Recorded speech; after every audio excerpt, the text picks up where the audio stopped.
Jangan lupa like dan komen, subscribe.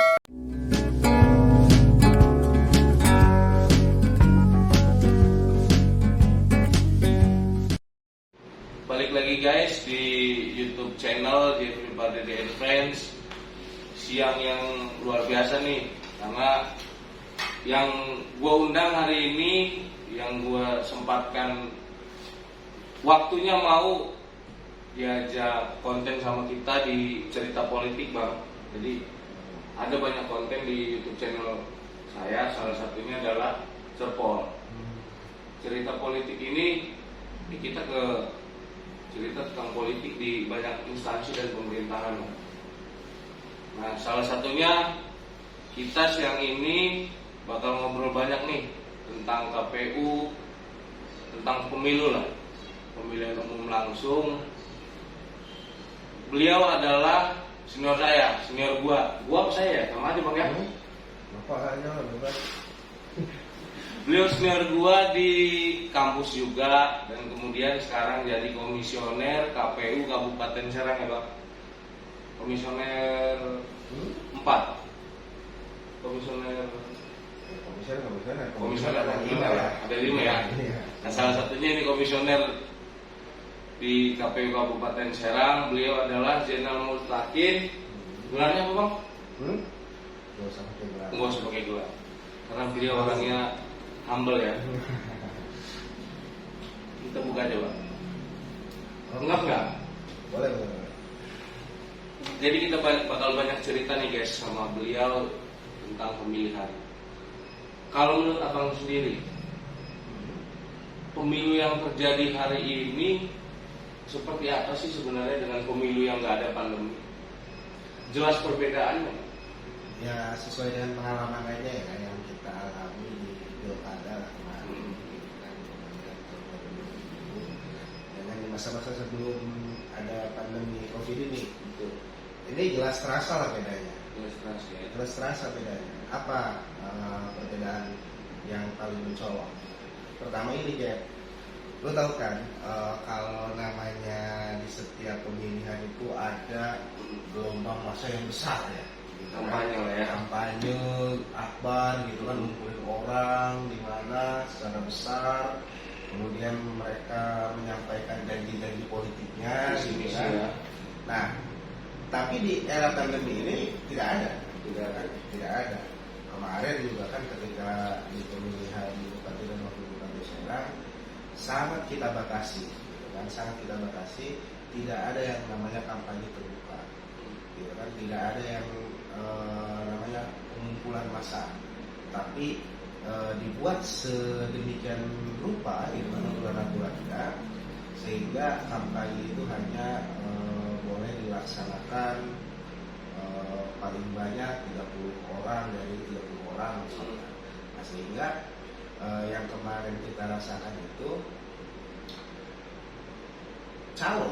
si calon ini membuat gelombang kampanye yang berbeda dari biasanya. Kalau dulu itu kampanyenya nggak banyak gitu kan, tapi kampanye terbukanya secara di ruang terbuka gitu berkumpul itu tidak banyak gitu kan, tapi masa yang datang itu luar biasa. Nah, tapi kalau di masa pandemi ini kemarin di pemilihan Bupati dan Wakil Bupati Serang itu, nah itu calon yang lebih banyak roadshow seperti itu. Gitu. Jemput bola. Gitu kan, karena tidak boleh berkumpul, tidak boleh berkerumun gitu kan. Nah, sehingga fluktuasi kampanyenya yang akhirnya jadi banyak. Nah, tapi yang lebih banyak lagi sih itu adalah kampanye dengan media. Nah, misalkan Bang, kita sambil merokok kayaknya enak. Oh gitu. Iya. Silakan aja tapi kalau merokok. Nah, kampanye di media, kayak misalkan baliho ya, kemudian spanduk. Nah, itu memang luar biasa jumlahnya gitu kan. Mungkin untuk mengenalkan dirinya juga gitu kan sebagai calon. Nah, itu ketika kita rasakan di pemilihan Bupati dan Wakil Bupati Serang kemarin. Nah, pastinya di pemilu 2024 nanti gitu kan. Nah ini hal ini kalau masih pandemi kita ini 2024 ya paling tidak akan banyak kesamaannya gitu kan dengan pemilihan Pilkada sebelumnya. Nah gitu kan. Nah kalau misalkan sudah keluar kita dari pandemi mungkin akan sama seperti tahun-tahun sebelumnya, tapi karena masih pandemi mungkin beberapa hal itu dibatasi. Itu jadi kesulitan tersendiri buat KPU Sebenarnya kalau bagi kita tidak ada kesulitan yang berarti ya kalau misalkan cuman perbedaan kondisi aja. Ya, perbedaan kondisi. Karena memang ini kalau kita sebagai pelaksana ya kita laksanakan saja kan gitu. Nah, sedangkan yang membuat regulasi itu ada di DPR, kemudian juga ada di pemerintah. Udah apa-apa. Ini aja harus kita. Ada di pemerintah juga kan, ada juga di KPU RI gitu kan. Sambil ngopi ya bang. Kita santai aja guys. Jadi memang konten YouTube Jeffrey mah santai bang. Santai yang jelas berisi. boleh. Nah jadi gitu. Kalau membuat regulasi itu kan di pusat ya. Ada DPR, ada pemerintah, ada KPU ya kan. Nah sedangkan kita adalah pelaksana. Jadi apapun regulasi yang sudah dikeluarkan ya harus kita laksanakan. Nah ketika ada payungnya tentu tidak akan sulit bagi kita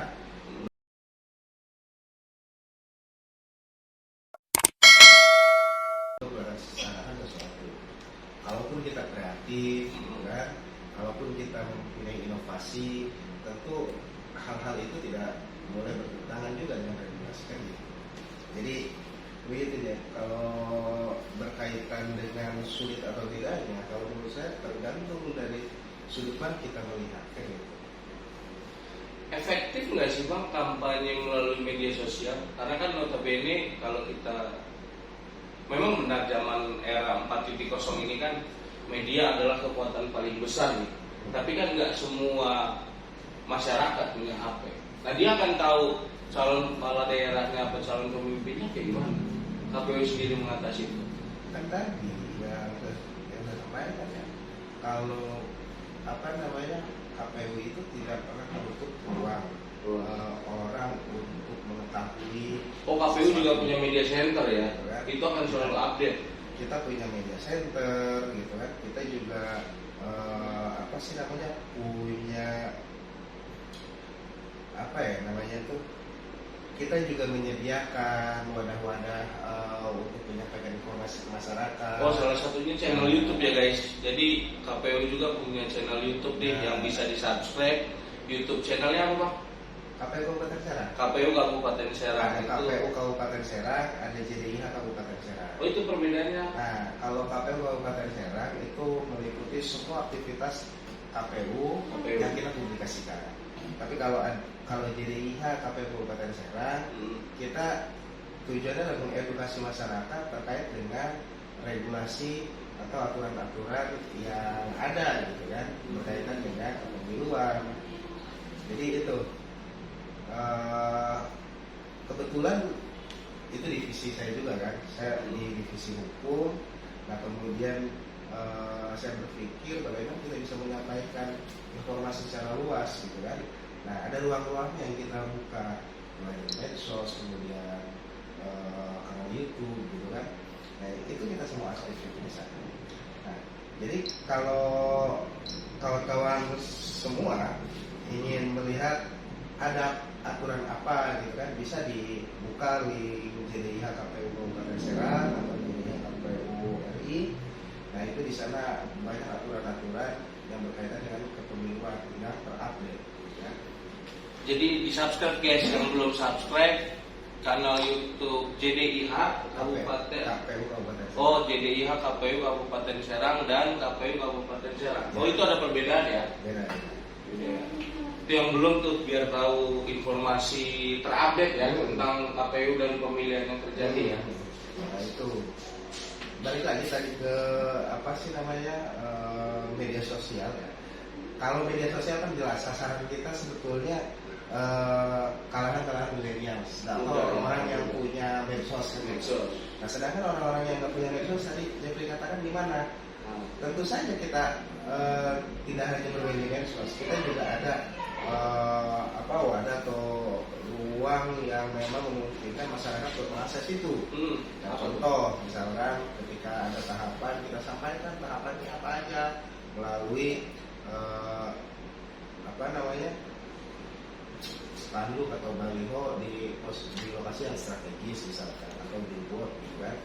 Nah, kemudian bisa juga kita yang jemput bola ke bawah ke masyarakat. Oh, KPU bergerak itu turun langsung ya. Kalau kita kan sifatnya aktif ya, memberikan terus sosialisasi edukasi ke masyarakat gimana. Nah, sehingga masyarakat ini paham betul gitu kan apa yang harus dilakukan ketika pemilihan. Nah, jadi kita tidak diam. Itu selalu tersentuh tuh semua oleh kabupaten. Kita punya 11 segmentasi gitu kan gitu. untuk sosialisasi gitu kan. Nah, itu kan salah satu ruang agar masyarakat tahu gitu kan. Nah, ada 11 segmentasi apa aja? Apa itu? Nah, pertama itu ada segmentasi pemuda, gitu kan. Ada segmentasi pemilih pemula. Nah, ini ada perbedaannya. Kalau pemilih pemula belum tentu juga pemuda. Bisa juga pensiunan TNI, Polri kan gitu.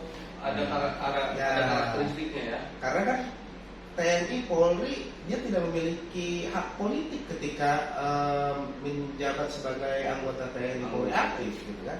Nah, dan baru bisa menyalurkan hak suaranya apabila dia sudah pensiun gitu. Nah, jadi itu ada pemilih pemuda, ada pemilih pemula, ada juga pemilih perempuan gitu kan. Nah, segmentasinya ke perempuan di mana misalkan kalau di Kabupaten Serang ini banyak majelis taklim, kita juga mama ya gitu. Atau kumpulan-kumpulan arisan di mana gitu kan. Kita datengin. Oh, datengin. Kita datengin. Kirain ikut arisan juga Bang.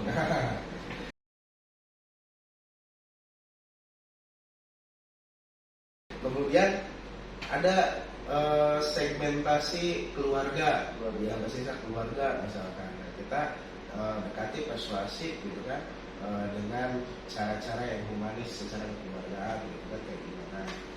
Kemudian ada segmentasi disabilitas. Kita juga datengin ada nggak disabilitas ini gitu kan. Nah, kita sosialisasikan hal-hal tersebut ke disabilitas. Terus kalau disabilitasnya itu tunarungu ini gimana gitu kan, kita gandeng orang yang bisa berbicara dengan orang-orang tunarungu gitu kan. Nah, kita tidak sendirian gitu kan. Kita juga menggandeng banyak kolaborasi lah ya. Kita juga menggandeng banyak kelompok-kelompok masyarakat yang memang bergerak di masing-masing bidangnya gitu kan. Contoh misalkan ke segmentasi profesi, kita bisa masuk ke guru-guru misalkan kan gitu.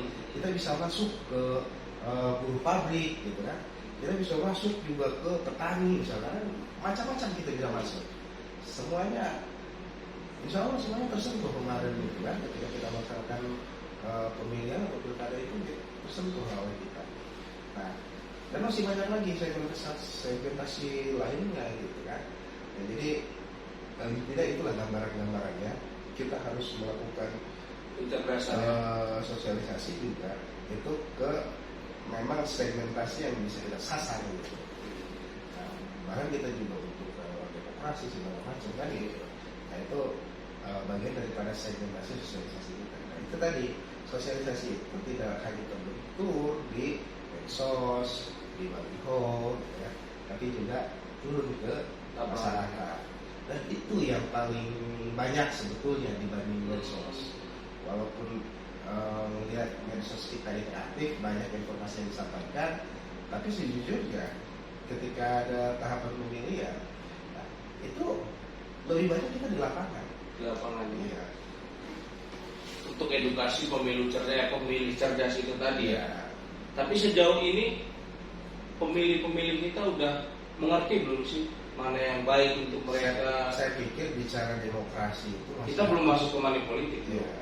Bicara demokrasi itu masyarakat jauh lebih cerdas dan juga jauh lebih paham sebetulnya. Ya kan? Kita tidak turun ke masyarakat itu bukan untuk memberikan edukasi. Apa ya? Namanya bukan untuk mengajari bebek berenang lah, kira-kira kan gitu. Oh gitu. Kita tidak mengajari mereka gitu kan apa itu demokrasi dan untuk apa. Tapi justru kita bagaimana kita menggugah mereka agar mau aktif dalam Memilih. berperan serta aktif gitu kan dalam menjaga demokrasi. Kira-kira gitu. Demokrasi bukan hanya pilih memilih ya, gitu kan? Bukan cuma milih gitu kan, tapi bisa jadi penyelenggara juga, tak jadi KPPS, tak jadi PPS kan gitu. Bisa juga berperan aktif, mungkin mereka jadi pengawas gitu kan, atau misalkan berperan aktif sebagai relawan dan lain sebagainya. Nah, yang pasti alam demokrasi ini kan harus dijaga. Yang menjaga demokrasi itu adalah rakyat, masyarakat kita gitu kan. Jadi tidak penyelenggaranya gitu kan. Bukan penyelenggaranya yang hebat gitu kan. Tapi bagaimana kita bisa mengajak masyarakat ini sama-sama aktif berperan di masing-masing bidangnya kan gitu. Nah, itulah yang kita lakukan. Jadi gitu. Saya rasa masyarakat Kabupaten Serang ini udah jauh lebih cerdas gitu kan. Jadi gitu. Sejauh ini Bang, karena kan memang kondisinya ya banyak banget angka kematian ya. Terus daftar pemilih itu akan terus berubah apa gimana? Namanya daftar pemilih itu kan dinamis. Dinamis ya. Dinamis. Kita setiap bulan itu kalau tidak ada tahapan pemilihan, setiap bulan itu kita lakukan namanya daftar pemilih berkelanjutan. Daftar pemilih berkelanjutan ya. DPB ya. Nah, DPB ini tujuannya apa? Tadi agar kita tahu data pemilih tiap bulannya ini bertambah atau berkurang, kan pasti ada aja yang masuk ke Kabupaten Serang gitu kan, yang baru jadi warga Kabupaten Serang gitu kan. Ada juga yang keluar dari Kabupaten Serang, ada yang meninggal gitu kan, ada yang baru berusia 17 tahun gitu kan, banyak. Jadi daftar pemilih itu dinamis, tidak kaku gitu kan. Makanya selalu berubah-ubah. Oh, berarti KPU Kabupaten Serang itu selalu mengupgrade ya? Ya, upgrade. Kita selalu mengupgrade, kita selalu memperbaharui data pemilih itu tiap bulan. Nah, makanya ini amanat daripada Undang-Undang 7 tahun 2017 yang Pemilu, KPU harus melakukan pemutahiran data pemilih berkelanjutan. Nah, artinya itu kita lakukan agar apa? Tujuan konstitusional setiap masyarakat di Kabupaten Serang ini terpenuhi. Gitu. Berarti ini akan kerja keras terus ya sampai nanti di 2024 mengupgrade daftar pemilih. Ya kalau karena kan kondisi ini Undang-Undang 7 tahun 2017 ini tidak merubah bagian tadi pemutakhiran data pemilih berkelanjutan, maka ini saya rasa hal yang positif untuk terus dilanjutkan juga. Nah, karena kita bisa tahu daftar pemilih itu tiap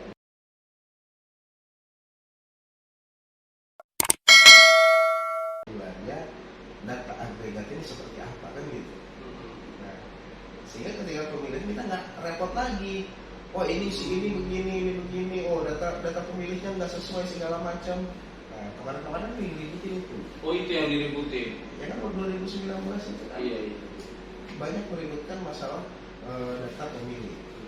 Padahal misalkan ternyata baru meninggal kemarin atau kayak gimana. Iya baru banget. Nah, kan banyak lah yang begitu ya. Nah tapi kita tetap layani, masyarakat kita tetap layani. Makanya untuk data pemilih berkelanjutan juga kita buka helpdesk data pemilih berkelanjutan. Nah sehingga kalau misalkan ada inisiatif masyarakat untuk menyampaikan data terbaru keluarganya misalkan kan gitu, nah ini bisa disampaikan juga. Oh ada tuh masyarakat yang menyampaikan itu Pak ke KPU. Sejauh ini sih lebih banyak kita yang aktif ya, gitu kan. Nah tapi kita juga buka helpdesk itu buka. Yang khawatirnya masyarakat ini, wah ternyata nenek saya sudah meninggal nih, gitu kan. Atau wah anak saya udah 17 tahun nih. Nah ini harus diupdate nih, dia supaya bisa milih, gitu kan. Kalau ada inisiatif seperti ini ya bisa datang ke sini ke KPU Kabupaten Serang. Gitu. atau bisa melalui aplikasi. Ada kita buka aplikasi namanya SIK-ASIK. SIK-ASIK itu apa tuh? Ada di Play Store. Ada. Khusus KPU Kabupaten Serang apa RI? Itu untuk masyarakat. Oh, itu untuk masyarakat Kabupaten Serang. Saya baru tahu. Nah, untuk masyarakat Kabupaten Serang ada namanya, kita punya aplikasi SIK-ASIK. SIK-ASIK itu sistem informasi sistem informasi saya lupa. Iya. Nah, pokoknya itu aja kan. Nah, sistem informasi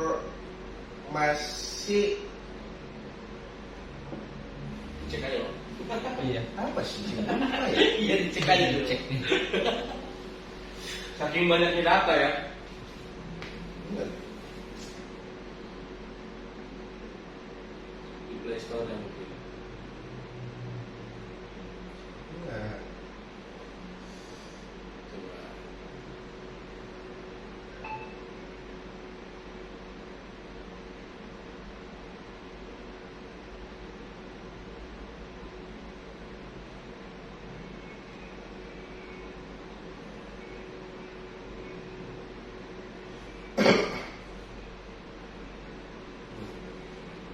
Mau pindah? Siap. Saya dulu ya. Kalau ada ini nih, SIK-ASIK. Sistem informasi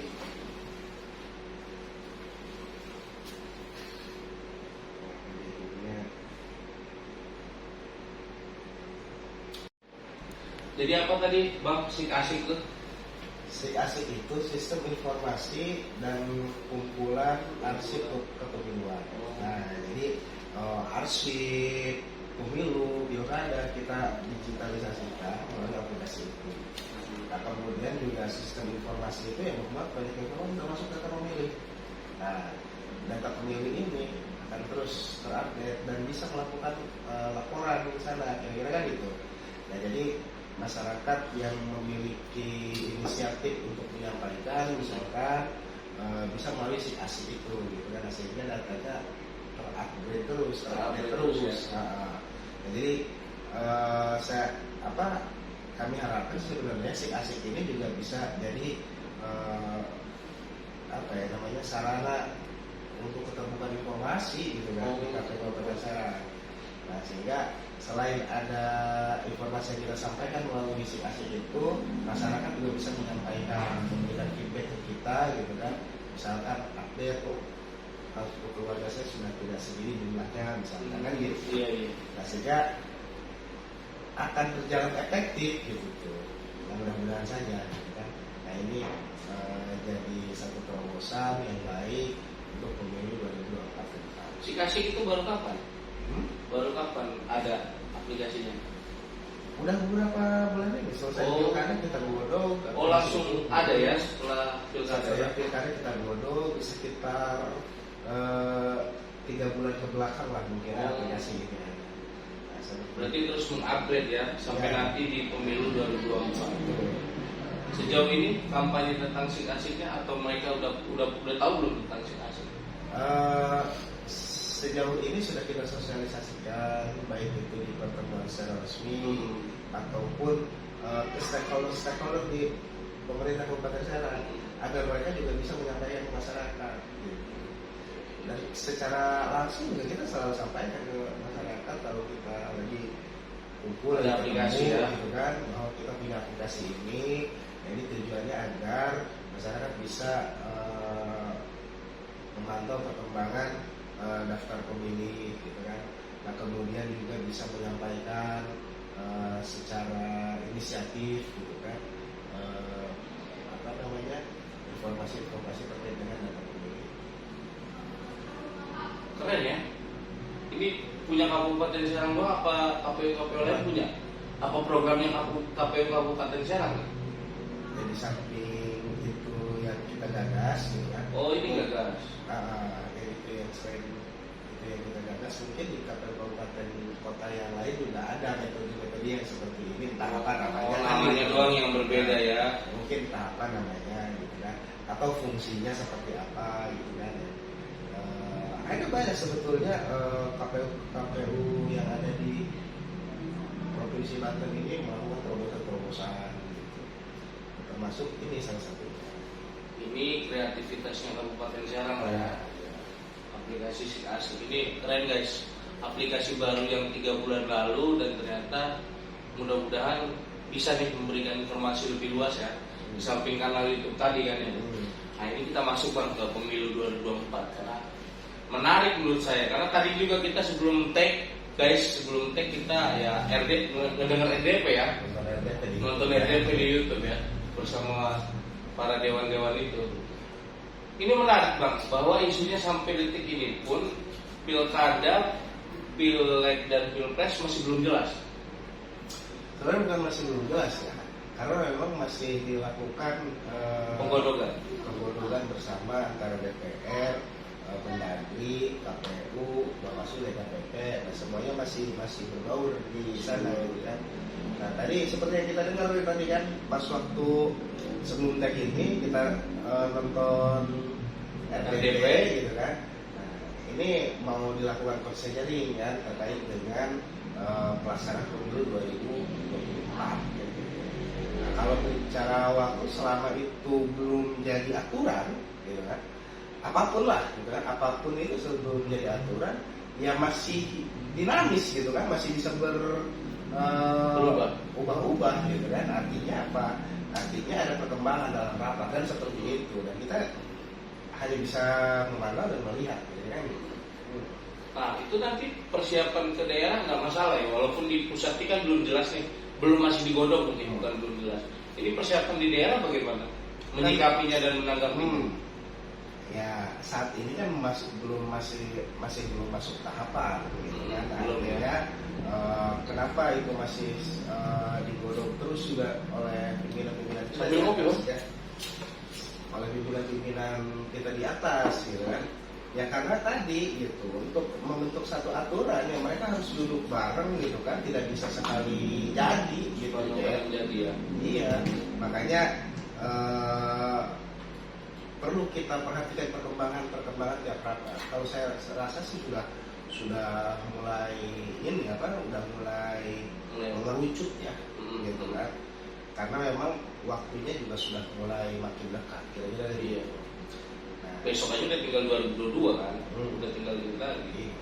Nantinya kita bisa lihat bagaimana perkembangan di tahun ini selesai atau tidak, persoalan rapat dengan DPR ada titik temu atau tidak gitu kan. Nah, kita lihat saja nanti. Saya rasa tidak pernah ada rapat yang tidak memiliki titik temu kira-kira gitu. Nah, artinya dalam waktu dekat kita bisa lihat nih gitu. Dan bagaimana actionnya gitu kan, ya, tergantung dari regulasi yang dibentuk. Oke, kita actionnya ya. Ini bakal jadi kerja keras yang luar biasa menurut saya Bang, karena posisinya KPU di semua KPU lah mungkin ya. Pileg dan pilpres ada di sekitar bulan Februari dan Maret. Pilkada ada di sekitar bulan November. Berarti kerja keras full 1 tahun ya. Secara nggak langsung. Sebetulnya ini kan hanya persoalan memindahkan waktu pemilihan saja gitu kan. Nah, cuman memang tidak pernah dilaksanakan di tahun yang sama gitu. Nah, ini kita akan melakukan di tahun yang sama. Paling hanya persiapan saja yang perlu kita matangkan kan gitu. Oh gitu. Iya. Kalau regulasi sudah terbentuk, aturan sudah ada gitu kan, ya artinya kita tinggal melaksanakan setiap tahapannya apa aja yang harus kita lakukan. Nah, saya rasa masalah tahapan, masalah waktu dan lain sebagainya hanya persoalan mengikuti ritme saja. Mengikuti ritme ya. Nah, kalau bagi saya selalu pelaksana, ya tinggal kita atur aja ya. Ritmenya mau cepat, lambat atau kayak gimana ya tergantung dari regulasinya kan itu. Menarik ya tentang pemilu 2024 nih, gara-gara terlalu banyak kepentingan sih. Dia bukan. Saya menurut. Gitu. Tapi sejauh ini nggak bakal jadi kesulitan pemilu dilaksanakan serentak kalau di KPU Kabupaten Serang sendiri. Ya, kita kan Karena gini Bang, kita kan pengalaman kemarin bahwa banyak yang meninggal tuh pelaksana kegiatan kan, iya pelaksana KPU kan. Nah ini gimana ini nanti? Yang 1 tahun pelaksanaannya 2 kali di kegiatan besar.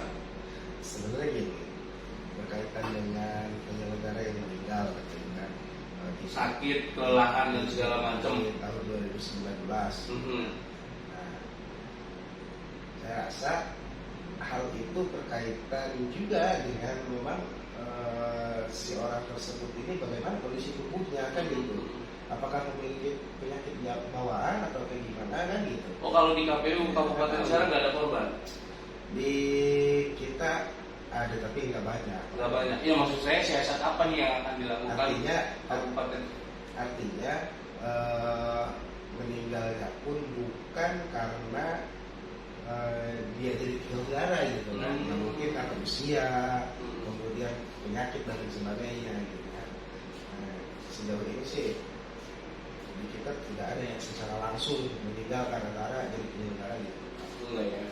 Tapi setelah menyelenggarakan meninggal. Itu udah takut ya.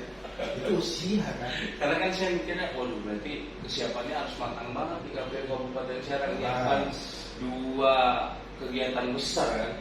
Jelas. Artinya semuanya juga akan kita siapkan gitu kan. Apa saja langkah-langkah dan strategi siasatnya ya. Agar masyarakat juga tidak terbebani dengan penyelenggaraan pemilihan yang rapat misalkan gitu kan. Nah, tapi ada baiknya menurut saya juga gitu kan kalau misalkan pemilihan ini dilaksanakan di tahun yang sama. Nah, pertama pelaksanaan pemilu dan pemilihan ini akan selesai di tahun yang sama gitu. Artinya selama 4 tahun ke depannya itu, nah ini udah masyarakat udah tinggal melihat saja bagaimana kinerja pemimpinnya, gitu kan, bagaimana kinerja dewannya, bagaimana kinerja bupatinya, gitu kan. Nah, nggak memikirkan lagi bagaimana pemilihan ini. Nah kan sejauh ini kita dalam waktu 5 tahun itu 2 tahun mungkin bagi yang memiliki kepentingan gitu kan, baik itu mencalonkan diri atau jadi pendukung tertentu ya. 2 tahun ini biasanya digunakan untuk melakukan dukungan atau mencalonkan diri di tahapan pileg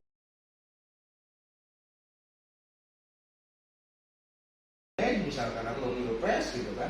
Nah, 2 tahun kemudian mempersiapkan pemilihan bupati gitu kan bagi mereka yang memiliki kepentingan. Nah, tapi kalau dilaksanakan di tahun yang sama, kepentingannya nanti akan sama ini, gitu kan?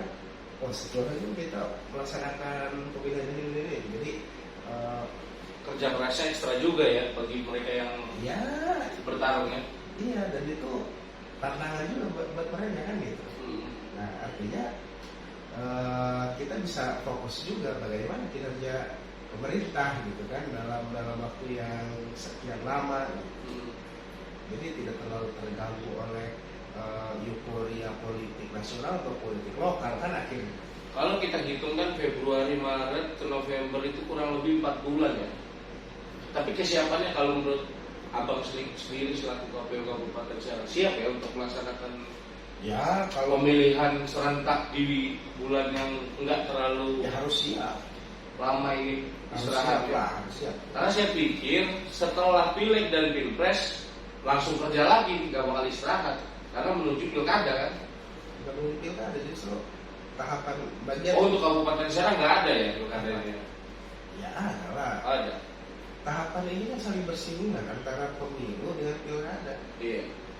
Nanti di 2004 itu pasti ada tahapan yang bersinggungan. Nah, cuman bagaimana meminimalisir tahapan yang bersinggungan ini agar kita tetap fokus pada kerja kita gitu kan. Nah, jadi semuanya harus dikerjakan gitu ya. Nah, artinya tinggal kita lihat di depan seperti apa. Kalau pengalaman secara langsung pemilihan di waktu yang sama, di tahun yang sama, itu kan memang kita belum punya pengalaman ya gitu kan. Tapi kalau ini bisa kita laksanakan, ya ini akan jadi satu pelajaran berharga juga buat kita. Luar biasa, ya. Artinya mau nggak mau ini harus siap kita laksanakan. Ya, harus Ini siap. menjaga hak konstitusional setiap warga negara dan juga sakralnya demokrasi tadi.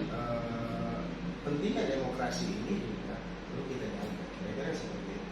Artinya kita juga perlu mendukung bagaimana demokrasi kita ini terlaksana dengan baik.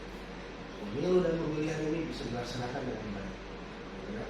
Nah, jadi penting bagi kita menyampaikan masyarakat tidak perlu ragu, gitu kan? Karena kualitas pemilu kita sudah lebih baik. Jauh lebih baik.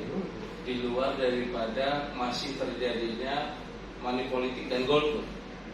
Kalau money politik, ya, itu persoalan lain.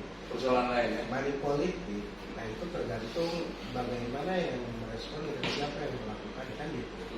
Nah, jadi kalau menurut saya sih tinggal bagaimana upaya pencegahan itu kita lakukan. Tapi itu selalu disampaikan oleh abang selaku pelaksana bahwa setiap sosialisasi kita sampaikan. Tidak boleh ada money politik, kita sampaikan regulasinya.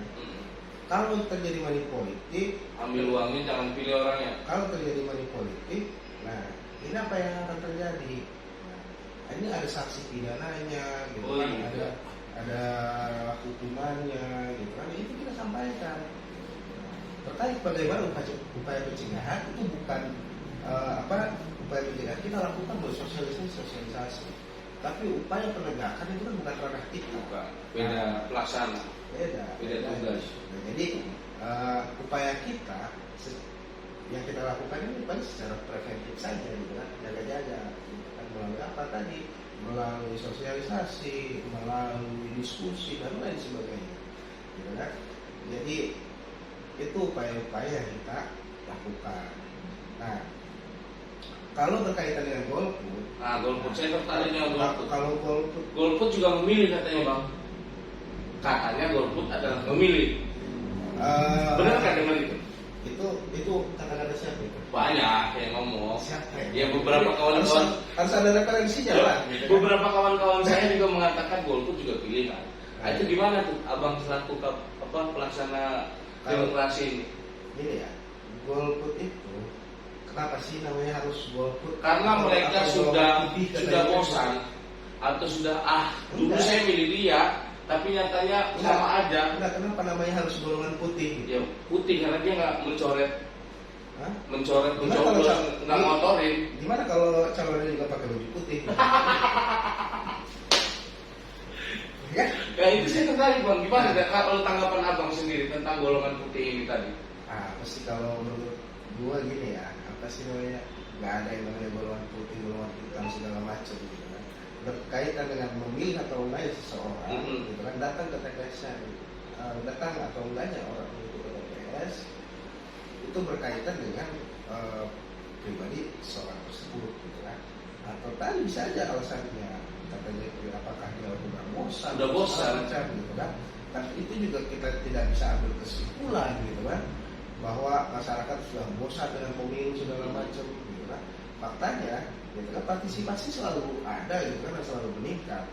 Nah, artinya bicara bosan dan lain sebagainya itu bisa kita katakan berbatakan, gitu kan. Berbatakan. Nah, artinya apa? Ada sesuatu nih. Kenapa orang itu nggak memilih nih? Gitu. Kita udah bikin riset. Gimana tuh? Kita bikin riset. Ternyata dari beberapa orang yang di riset ini, kenapa orang itu tidak memilih, tidak datang ke TPS? Pertama, karena pekerjaan. Kenapa pekerjaan? Misalkan nih, di wilayah perbatasan, gitu kan, antara Kabupaten Serang dengan Tangerang, dengan Lebak, dengan Kota Serang. Ini juga bagian daripada wilayah industri, ya kan? Banyak orang di Kabupaten Serang itu, terutama di perbatasan, tinggal di Serang, KTP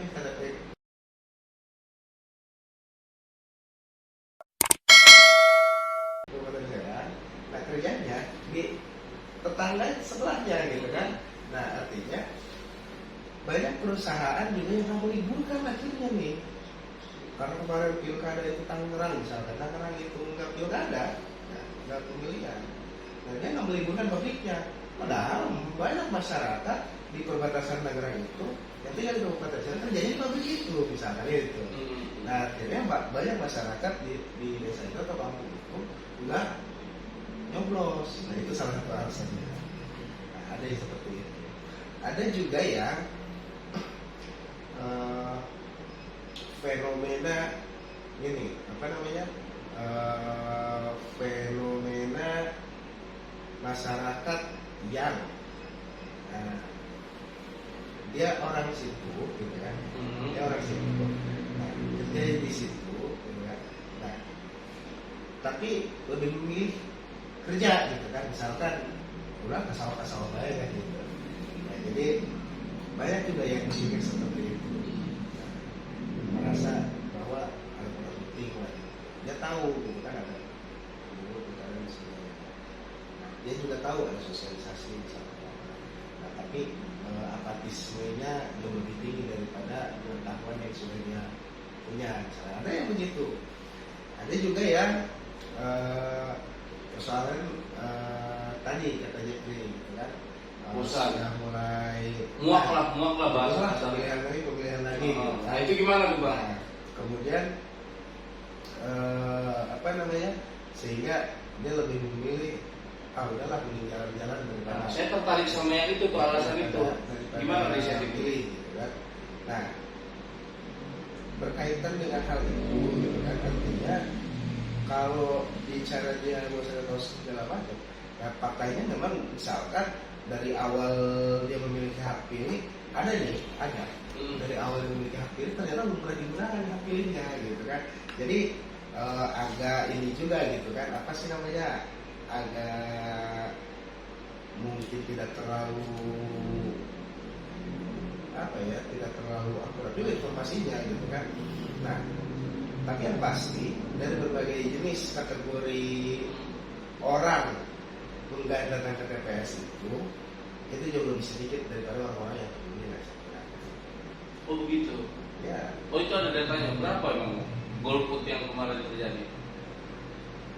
Ya kalau itu kan tinggal dilihat aja angka partisipasi pemilih gitu kan. Angka partisipasi pemilih itu cukup tinggi. Waktu pemilu kemarin kita mencapai 80% kan. Berarti sekitar 15% yang tidak memilih. Nah, gitu kan. Ya entah itu karena golput atau karena misalkan ada data pemilih yang apa sih namanya, misalkan Terselip. bukan terselip, data pemilih yang memang sekarang besok nyoblos misalnya sekarang menikah segala macam kan banyak ya dinamis data pemilih gitu kan, atau misalnya dari keluar dan sebagainya tapi masih tercatat gitu kan. Nah itu kan biasanya update-nya yang lama ya gitu.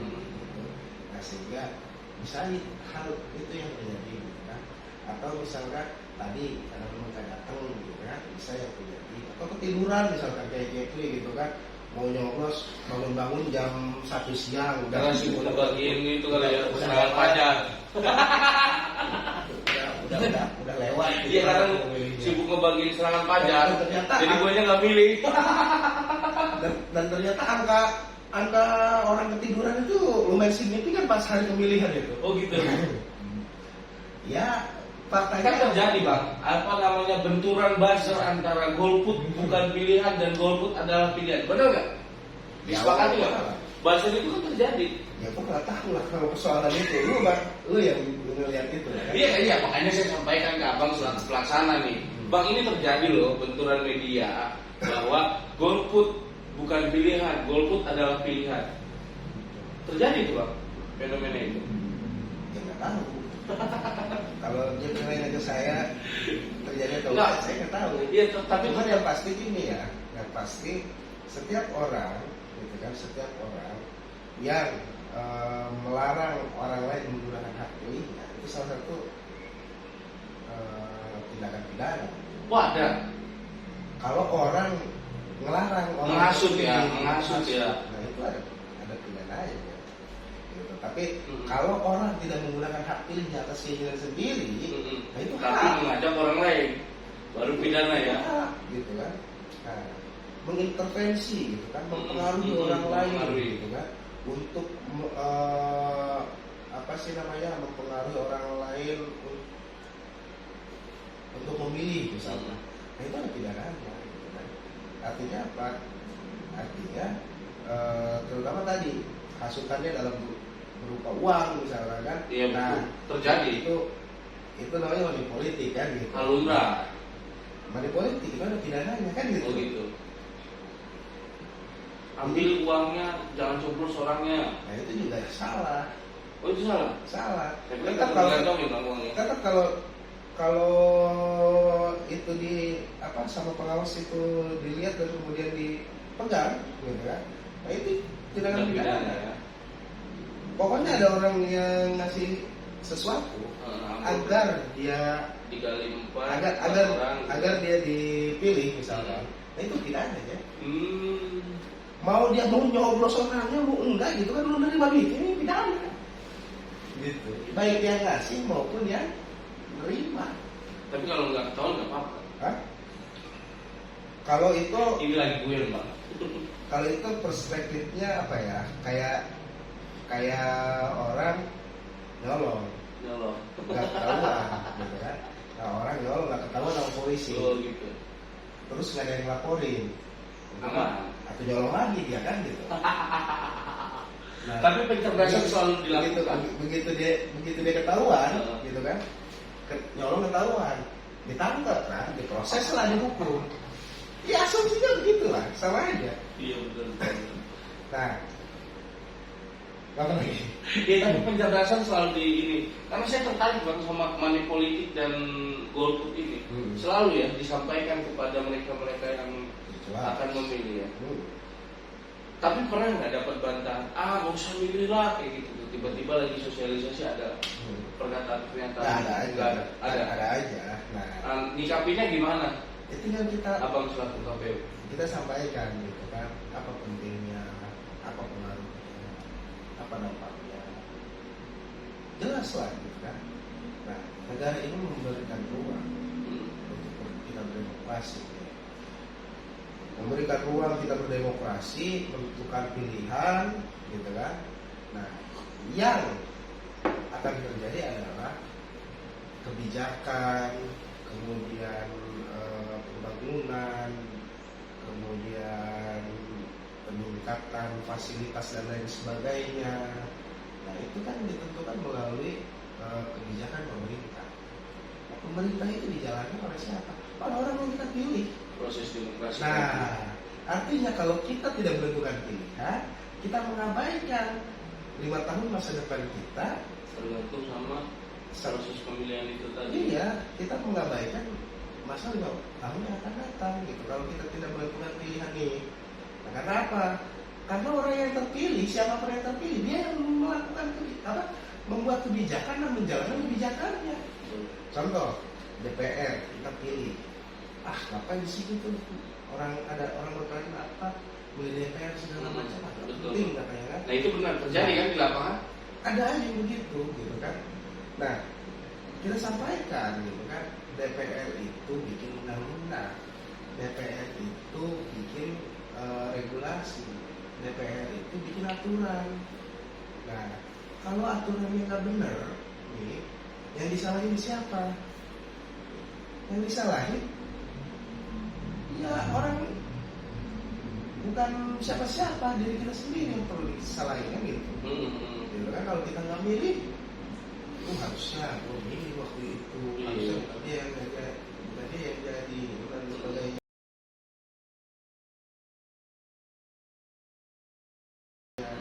Nah, artinya apa? Ada koreksi yang bisa kita lakukan. Nah, kalau orang itu nyalon lagi, setelah 5 tahun orang itu nyalon lagi, udah tahu kualitasnya jelek, Jangan dipilih berarti. kan berarti jangan dipilih. Oh, jangan dipilih lah. Berarti jangan dipilih. Nah, itu kan bisa bisa jadi sanksi sosial. Benar nggak? Betul. Bisa jadi sanksi sosial bagi orang itu. Biar dia ngerasain, kok nggak terpilih gitu ya? Ya berarti lu buruk gitu, berarti lu nggak bagus gitu. Ketika lu nggak terpilih lagi. Tapi data kemarin golput berkurang apa bertambah, Bang? Ya kalau dilihat dari partisipasi antara yang memilih dan yang tidak memilih, gitu ya. Orang yang memilih dan tidak memilih ini jauh lebih banyak orang yang memilih. Jelas. Kalau di pilkada kemarin di pemilihan partisipasi kita mencapai 62 sekian ya. Naik 12% lah dari Naik 12%, berarti dari pilkada sebelumnya. Partisipasinya yang naik, artinya yang tidak memilihnya jauh lebih sedikit. Berarti orang golputnya udah pada pintar tuh. Hah? Jauh alam. Kita tidak bisa berasumsi gitu. Kita tidak bisa membodoh-bodohkan orang. Iya. Kan? Kita tidak bisa membodoh-bodohkan orang. Pada dasarnya orang itu memiliki pengetahuan terkait dengan demokrasi ini atau bagaimana gitu kan. Cuman lebih bicara kepada impression mungkin kan. Rasa dia ingin memilih atau gimana gitu kan. Nah, artinya upaya kita ini dengan peningkatan 12% ini udah Kerja keras yang luar biasa ya. Cukup signifikan gitu kan. Artinya kita tingkatkan lagi nih ke depan gimana. Berarti ada target nih di 2024 partisipasi pemilih naik Kalau terus. pemilu 2019 kemarin itu 12%, partisipasinya itu 80%, gitu kan? Kalau partisipasi 80% di 2019 pemilu kemarin, kita targetin sih naik. di atas 85% lah partisipasinya nanti 2024. Nggak nyampe nih 90 nih. Itu harapan kita ya. Nah, artinya itu target. Kalau bicara melebihi target itu bonus. Itu bonus ya. Iya. Kan gitu. Ya boleh juga ditaikin 90% lah gitu kan. Nah itu makanya saya bilang, saya malah nembak 90% lah. Biar semakin nggak ada nih golput ini. Bisa. Bisa. Tinggal bagaimana upaya kita kan gitu. Nah, Kerja kan tinggal berapa tahun lagi nih. harapan kita juga begitu. Bisa, yang pasti kita akan upayakan gimana caranya partisipasi ini meningkat lah dari pemilu sebelumnya, dari pilkada sebelumnya. Betul. Kalau kita sih nggak muluk-muluk lah. Partisipasi itu yang ada harus dipertahankan, kemudian didorong untuk naik lah ke depan. Meningkat ya. Luar biasa guys, obrolan panjang kita nih tentang KPU dan demokrasi ya. Kita sikapinnya ya dengan bijak mungkin Bang ya. Iya, harus bijak lah. Ya. Artinya proses kepemiluan itu, baik itu pemilu ataupun pilkada atau pemilihan, nah itu harus kita sikapi dengan baik. Janganlah terjadi perpecahan antara beda pilihan, gitu kan. Kemudian gunakan hak pilihnya dengan baik. Dulu KPU nggak independen. Itu gimana? Hah? Sejauh ini nggak ada lah. Nggak ada ya. Nggak ada. Pertikaian mah di bawah ya. Nggak pernah digeruduk KPU ya. Ya entahlah ya. Tapi yang pasti di KPU Kabupaten Serang nggak ada yang seperti itu. Artinya apa? Artinya kita juga selalu menyampaikan nggak Bang? menjaga integritas kita agar kita tidak bermain-main gitu kan, betul. di yang cukup berbahaya ini gitu kan, agar kita tidak ada apa sih namanya kebohongan ke publik gitu kan. Makanya kita sampaikan semuanya dengan transparan, kita buka semuanya dengan transparan, baik pleno di tingkat bawah sampai ke tingkat kabupaten. Alhamdulillah, baik pemilu ataupun pilkada kemarin aman, gitu kan. Tidak ada gugatan, tidak ada pertikaian dan sebagainya. Aman lah gitu kan. Selisih data enggak? Kalau beda argumen data itu hal-hal wajar, lumrah lah ya. Nah, tapi ketika kita sandingkan gitu kan, kita samakan gitu kan. Nah, dari situ akhirnya sama gitu kan. Kita sama gitu kan, data antara yang memiliki saksi, yang memiliki penyelenggara di tingkat bawah yang kita miliki akhirnya sama. Nah, beberapa kali juga kita lakukan proses kayak misalnya pemilu 2019 kemarin. Ada keraguan dari saksi misalkan. Nah itu gimana di KP-nya? Ada keraguan dari saksi, kok akan saya segini, di KPU segini. Oh kalau misalkan pengen lihat gitu kan, pengen tahu persis datanya, Penyelesaiannya? Agar data ini kita tidak ada perbedaan, yuk kita bongkar lagi kotak gitu kan. Kita bongkar kotak, kita buka, hitung lagi sesuai. Oh Gitu. berarti lagi ngantuk kali. Artinya kan ini, kadang-kadang ini Jack, Gimana? ada saksi yang pengen nyenengin bosnya nih. Oh gitu. Ada aja yang gitu. Ada saksi yang pengen nyenengin bosnya. Gitu. Kan ada banyak yang gitu. Tapi ketika kita sandingkan gitu kan, yang punya kita dan punya saksi, ya ketika disandingkan punya KPU yang benar. Ternyata banyak sih tidak yang seperti itu, cuma ada beberapa. Karena ganggu juga ke selisih suara. Selisih suara ya. Iya. Tapi sengketa-sengketa itu bisa ya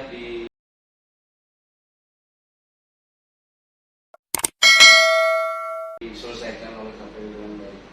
Ya, Dengan bijak. sejauh ini kita melaksanakan pemilu itu segala persoalan baik itu sengketa ataupun Perselisihan. perselisihan itu bisa kita selesaikan. Di pemilu 2019 ada sengketa hasil yang diajukan ke Mahkamah Konstitusi, begitu kita majukan gitu kan, bukti-bukti yang kita punya ternyata pas di hari persidangan dicabut. Karena tahu kalah. Mungkin dia sudah tahu, oh data saya yang punya salah ini, kan begitu. Karena pendukung tadi yang mau nyenengin Ya bosnya. bisa aja begitu kan gitu. Berarti pernah tuh Bang setelah beres pemilihan sengketa terjadi masih belum istirahat tuh, masih kerja lagi ya? Kenapa? Iya sampai akhir sengketa itu masih kerja terus Kan katanya. kita harus membuktikan bahwa data yang kita Harusnya kan punya bisa istirahat kan, tanpa misalkan kalau nggak ada sengketa berarti istirahat kan, cukup sampai di situ. Ya istirahat gimana maksudnya? Iya maksudnya kan harusnya udah beres nih, oh sebenarnya udah menang nih karena terjadi sengketa, panjang lagi kita kerja. Enggak juga. Enggak juga, Karena ya? kan penetapan hasil dan sebagainya itu dilakukan setelah putusan MK keluar. Iya ya.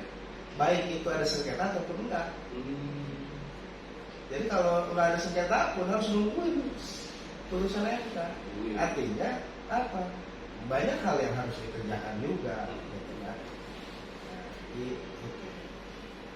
Tapi kemarin beres lah yang nggak ada sengketa lah ya.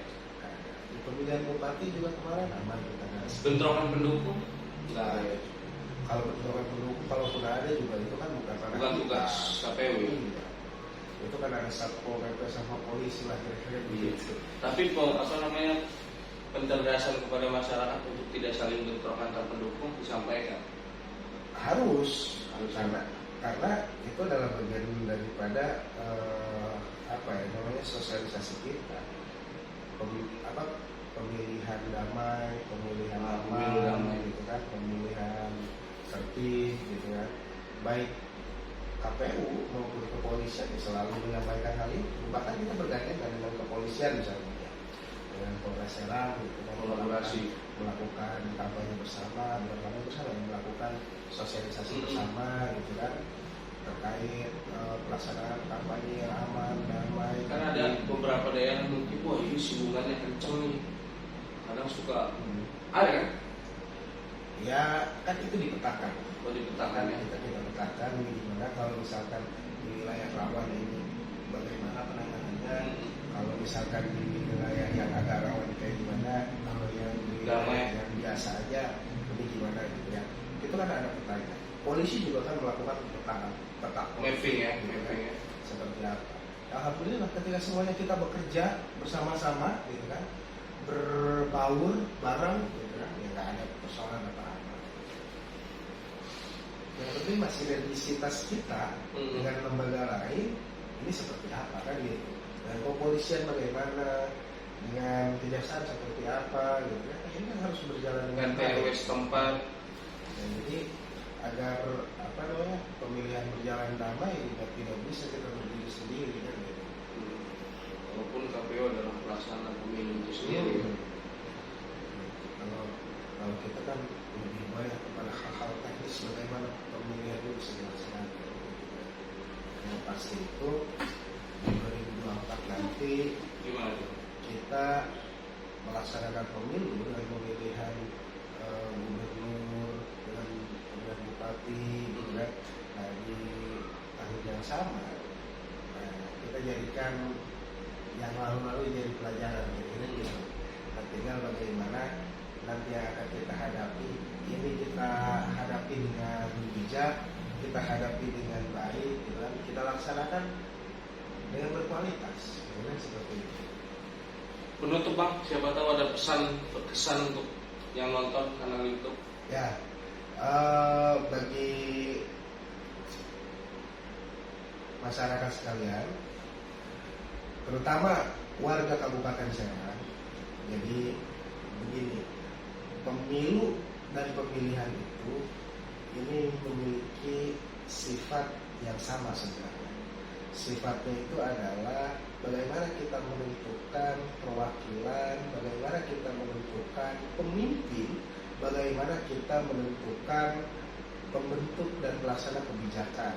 Maka itu 2024 ini harus kita isi dengan baik ketika pelaksanaan pemilihan dan pemilu ini dilaksanakan.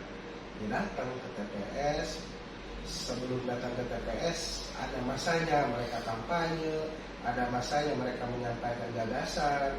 Nah, perlu kita lihat dan kita kaji bagaimana mereka menyampaikan itu, baik atau tidak untuk dipilih. Kita pelajari substansi daripada visi, misi dan program-programnya. Nah, sehingga kita tidak terjebak pada jebakan demokrasi. Dan jebakan demokrasi itu apa? Mengkampanyekannya baik, gitu kan. Nah, tapi ada niat terselubung, gitu kan. Walaupun misalkan masyarakat ini memilih, akhirnya tidak berimbas baik kepada masyarakat, maka masyarakat perlu memberikan suara, memberikan pilihannya kepada orang yang tepat. Bisa pelajari visi misinya, karakter orangnya, atau yang dikenal dekat, gitu kan.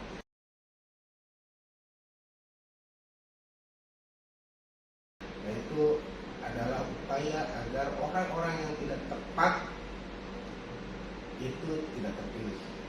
Nah, kalau orang-orang yang tidak tepat terpilih, nah ini akan mengorbankan masa depan kita, masa depan masyarakat warga Kabupaten Serang, terutama 5 tahun yang akan datang berikutnya. Jadi seperti itu, karena pemilu itu menentukan legislatif dan juga eksekutif di tingkat nasional, di tingkat daerah. Nah, maka perlu dipilih benar-benar orang-orang yang memiliki kapasitas dan kemampuan. Nah, itu saran saya bagi masyarakat Kabupaten Serang untuk pemilu 2024. Begitupun untuk pemilihan kepala daerahnya, baik itu gubernur ataupun bupati dan wakil bupatinya. Nah, menentukan pilihan untuk kepala daerah ini juga harus dilihat bagaimana visi, misi, serta program-programnya, dipelajari bagaimana sikap orang dan sebagainya. Nah, sehingga memilih di TPS itu dengan penuh kehati-hatian dan tidak jatuh pada orang yang salah. Karena eksekutif baik di tingkat daerah ataupun di tingkat nasional, dia adalah orang yang menjalankan aturan atau eksekutor. Nah, tapi orang yang dipilih melalui pemilihan legislatif, dia orang yang membentuk kebijakan. Maka orang yang membentuk kebijakan dan melaksanakan kebijakan ini harus orang yang tepat. Maka nanti ke depan 2024 itu kita harus bersama-sama mensukseskan pemilu dan pemilihan itu dengan bagaimana kita lebih jauh terbuka secara pemikiran dan juga gagasan daripada orang-orang yang ada di sekitar kita, bagaimana perkembangan demokrasi yang ada. Jangan sampai tidak melakukan pilihan, karena itu akan mengabaikan masa depan kita ke depan. Terima kasih. Mantap, luar biasa ini. Udah kayak orasi ini. Udah kayak orasi nih, kayaknya cocok nih jadi ketua. Itu aja guys, obrolan panjang kita dan mudah-mudahan bisa mengedukasi kawan-kawan, memberikan informasi yang luar biasa pada kawan-kawan, baik itu subscriber, viewers yang belum nonton, dan semuanya ya, masyarakat Kabupaten Serang dan masyarakat umum Provinsi Banten dan rakyat Indonesia lah. Itu aja guys, penutup dari Kakak Jenal, Bang Jenal, Komisioner KPU Kabupaten Serang. Sampai ketemu lagi. Jangan lupa untuk subscribe 2 YouTube Kabupaten Serang, KPU-nya dan JDIH. Di situ banyak informasi guys yang luar biasa. Sampai ketemu lagi di konten-konten berikutnya, terpol, ngos-ngosan dan lain-lain. Jangan lupa subscribe, like, komen dan share. See you next time. Jangan lupa bahagia, tetap jaga protokol kesehatan.